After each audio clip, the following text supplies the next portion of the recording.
টানা ৭ দিনের ঈদের ছুটি শেষে গ্রামের বাড়ি থেকে ঢাকায় ফিরতে শুরু করেন অসংখ্য কর্মজীবী মানুষ। মঙ্গলবার সকাল থেকেই কর্মস্থলে আসতে শুরু করেন কর্মকর্তা-কর্মচারীরা। ছুটি শেষে কর্মস্থলে ফিরে কর্মকর্তা-কর্মচারীরা একে অপরের সঙ্গে কুশল বিনিময় ও কোলাকুলি করে ঈদের আনন্দ ভাগাভাগি করছেন।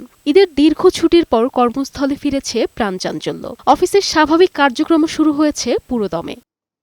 ব্যাংক কর্মকর্তারা বলছেন, আজকের দিনটি মূলত অফিস খোলার আনুষ্ঠানিকতা ও সহকর্মীদের সঙ্গে সাক্ষাতের দিন হিসেবে কাটছে। উৎসবের যে আমেজ ওইটা তো অবশ্যই আছে, এই জন্য হয়তো চাপটা কালকে আর একটু ভালো হবে চাপ আজকের তুলনায়, এটাই এক্সপেক্ট করতেছি আর কি। আমাদের আমেজ আজ এবং কাল পর্যন্ত অর্থ কন্টিনিউ করবে।